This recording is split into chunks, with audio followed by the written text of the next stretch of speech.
Well, what's good, y'all? And welcome to my My Hero Academia Season 2, Episode 5, Review. So we started off this episode with Sue's team, which they had just lost their headband. We later find out that actually the person that stole their headband was from, her name was, my iPad will load,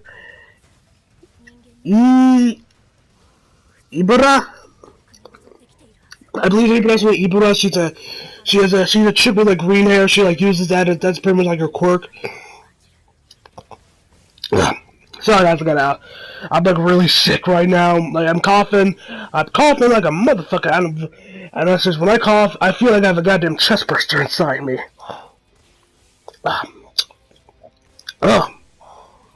So she uses her green hair, I guess, man, just sneak in to there's a fence, and then actually use that to get in there and grab the headband. Oh man. So after that we get back, and then we get back to Deku and Todoroki. We get back to them pretty much. Todoroki's pretty much just chasing Deku down, trying to get his hands on the 10 million point headband that Deku's wearing. And then a bunch of the other groups are chasing him down. The Todoroki's group, they have, crap, what was her name? They had, Yajiroshi. Pretty much, she was just creating, pretty much a staff for him, as well as, I'm guessing, a blanket thing, and then Katamari was using his electricity attack, trying to stop Deku and crew, but Dark Shadow takes the majority of the blast that was headed towards their way, but all the other teams that were in that area of the attack, they pretty much were all stunned, and Todoroki takes the opportunity to freeze them down, and then we find out later that actually that if there was more sunlight and there was more sunlight, that attack would have killed that would have taken out Dark Shadow, because then we find out like a little bit of a flashback. So I guess when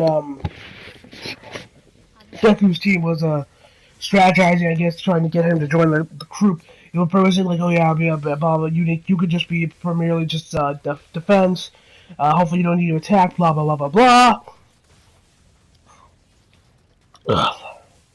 So yeah, then everybody says that like if Dark Shell's in darkness, his attack power increases, but it's hard to control. But if he's in light, his attack power decreases, but it's more easier to control. And then we get back to Katsuki's group where Naito Manima steals his headband, and then he just provokes him, trying to say like, oh yeah, but that you were trapped by that slime monster thing from the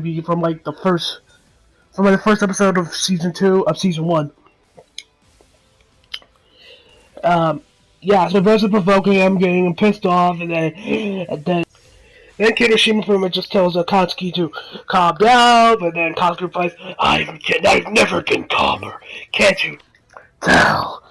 Then they charge out trying to get the headband back, but he managed to dodge his attack, and then he manages to use Katsuki's quirk. I guess if he uses Katsuki's quirk, he also touches Kirishima's hair, and he uses his quirk when Katsuki went for a second attack, because we then find out that his quirk is actually copy. So he touches somebody, he can pretty much then copy his quirk for like about 5 minutes, but he can only borrow one quirk at once. Then they try to give chase, but some other guy from Class 1B stops them. Pretty much like uses his quirk to pretty much like glue them to the floor. But what was her name? Mina uses her quirk to melt it, to go through it, so they can get back on them.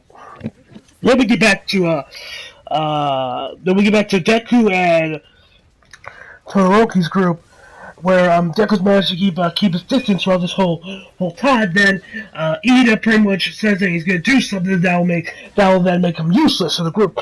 So he pretty much just like puts his edges and its RPM to overdrive, pretty much made him go like supersonic, to pretty much go to sonic speed, which Todoroki then is able to grab Deku's headband. Then after that, Deku. There Deku then tries to get back. He's about to use where then he uses one for all to use one for all before to see if he can get it back. But before that happens, we went right back to Katsuki, trying to get back to Stepman, which he does. Then we get back to Deku and Todoroki. Deku's gonna be using one for all because Todoroki is using his left side, which is where his fire is, pretty much just and trying to defend against Deku, who's using one for all, and he's just gonna pretty much just blow the fire out and like his head at the same time, kind of disorienting, so he can grab the headband, which he does. But he only grabs, for whatever reason, he only grabs the top one. He doesn't grab all three because, I mean, he wants to get back his headband, but why didn't he just get all three? I don't understand that all five games. I'm like, why didn't you just grab all three? I mean, that's more points for you. Why didn't you just grab all three?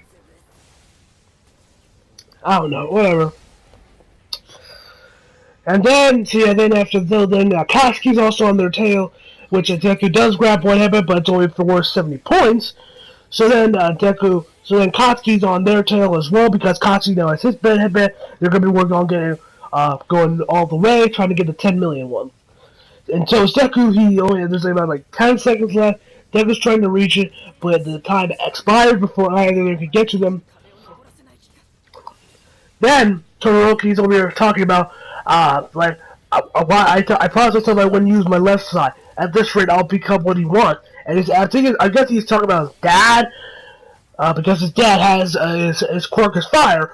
I guess Todoroki has daddy issues, I guess. So yeah, then we get to see which teams for number 1 is Todoroki's group, number 2 is Katsuki's group, number 3 is what was his name? What was his name? Hiroshi? I believe how you pronounce his name, Hiroshi. Yeah, so he was the third one dead before they reveal the first one. Deku's pretty much like, tells his girl, I'm sorry for failing you, but then we find out that actually that Tokiyami managed to grab one of the headbands while Todoroki was off balance. But he couldn't grab the 10 million one, but he managed to grab, I believe it was 517, but he grabbed one of them to make them advance. So they were in 4th place, so they're going to be advancing, and then Deku cries like an anime character. Then everyone tells him, like, okay, congratulations, Todoroki. Uraraka tells Ina about, like, okay, oh man, about him doing that overdrive thing, and then we end the episode off with, like, Deku and Todoroki meet up in, like, some hallway, as well as All Might and Todoroki's father meeting up. So, and then the episode ends right there, so we don't know. So I guess next week we'll know what they're talking about, what happened between those two. So yeah, guys, this episode was pretty good. It was very entertaining to watch, to finally see the ending of the cavalry battle. It was very fun to watch, but they constantly lowered the brightness in this episode. Now, in case you don't know why they lowered the brightness in this episode a lot, as well as in the OP, I believe it's because of some Japanese law or something with their TV is pretty much to like help prevent kids from having seizures, because kids watch this, which I wouldn't be surprised it's something to do with the whole Pokemon fiasco that happened in the 90s. If you remember that seizure, that Pokemon episode that gave a bunch of kids seizures. So yeah, guys, I gave this episode about a 9 out of 10. It was a really good episode. As always, guys, please like, comment, and always subscribe for more. See ya.